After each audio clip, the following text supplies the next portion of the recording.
Oh yes naman, syempre hugasin agad ang bungad natin sa inyo guys. Ayun katatapos ko nga lang pala magkabadyan. At syempre dahil brownout na dito sa El Nido, so dito na rin ako sa labas nagbukas ng pinggan. At ayun syempre naka-fast forward na nagmamadali tayo, may lakad tayo charis kasi simula na ng araw, layas naman di pa nga tapos ng trabaho. At syempre bago mauli ang lahat, kailangan natin magsain para may kakainin tayo. Ganun talaga, kailangan kumilos mag-isa kung hindi gutom ka. Syempre ito nabigyan tayo sa paghugas ng bigas na na-achieve natin ang malaral pat Emilio na sahin charis. Sa mga di nakarelate, manood na naman ng PBB.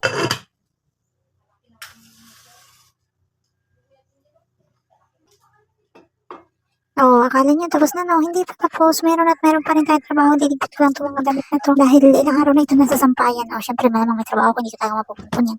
Uy, lumulusot. Pero siyempre guys, yan naman talaga yung totoo, may trabaho naman talaga po ako. Abay naglabas na nga ng toothpaste at toothbrush, abay saan kaya ang punta nito? Naalala ko kasi guys dati nung bata ako, tuwing makikita ko yung tatay ko magto-toothbrush, alam ko na may pupuntahan niya siya. Ewan ko, basta na parang naging normal lang sa amin. Siguro kasi nung bata ako, tututbrush lang ako kapag aalis ako ng bahay. Alala, may pa-ukab-ukab pa.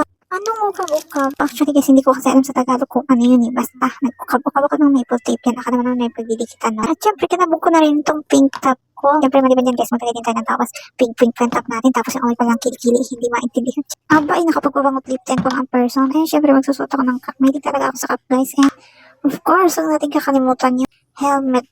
Mahirap na. Baka mga muti tayo sa daan.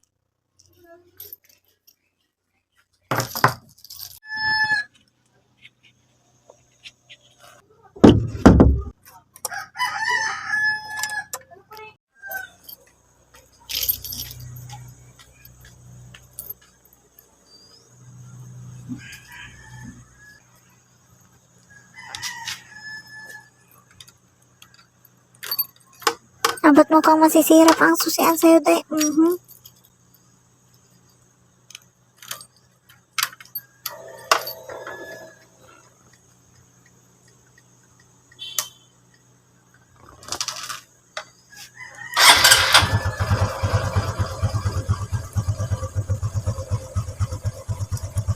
Tara na, let's go!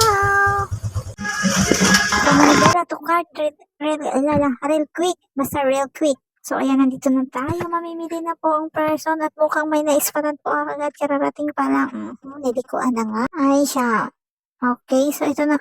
Mukhang mali ang nadampot ko. Ibang pala yun. Ito pala yun sa taas. Dalawa, isa. Hulaan ko guys. Dalawa pa rin ang ending niya mamaya. Tahan tayo Okay, hahanapin natin ang ating next target. Target lock. Ang tawag dito ng iba tinapay, ang iba naman palaman. Ay naku, ang dami nyo tinatawag dito. Ayan, nakukuha tayo ng isa. Gulat kayo sa laman ng cart ko no. Kanina tatlo lang yun eh. Biglang napuno agad.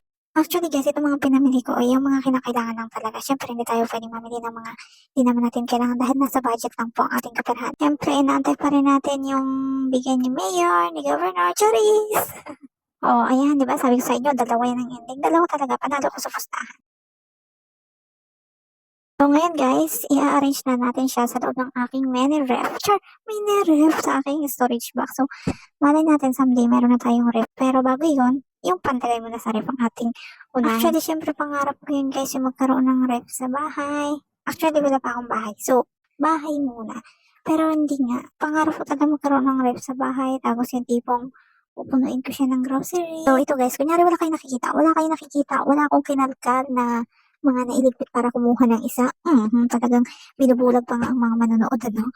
So, syempre, titikman muna natin. Ang lasang yogurt pa rin, charis. So, ito nga guys, may ko talaga itong gawin sa tamang mag-grocery ako. Pinaghahati-hati ko sila, pinagupit-gupit ko. Wala lang, para may trabaho lang ako. Padami pa ng trabaho. So, ayan, in-arrange ko na nga. At hirap na hirap pa ako. Nilipat ko na lang yung isang sa kabila. So, ito na, charan!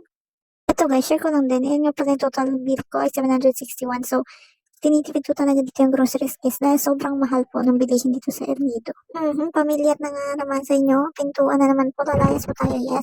Pupuntahan natin si Joa. Nagatin ko ng damit niya kasi basta na po sa pawis ang ating workaholic Joa.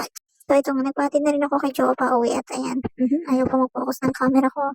So guys, ito talaga yung normal day dito sa El Nido kahit na ngayon ay Sunday. So hindi pa masyadong matao dahil karamihan ay nasa Thailand hopping store. Hindi pa sila nakakauwi. Brown out po talaga ngayon dito. Simula kanina alas 5, I think, ng madaling araw. Paglalakad ka sa mismong town, Diyos ko po.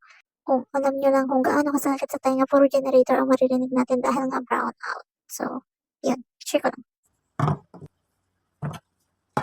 And then nga guys, bago pa lang po ako kakain. Alam ko it's not healthy.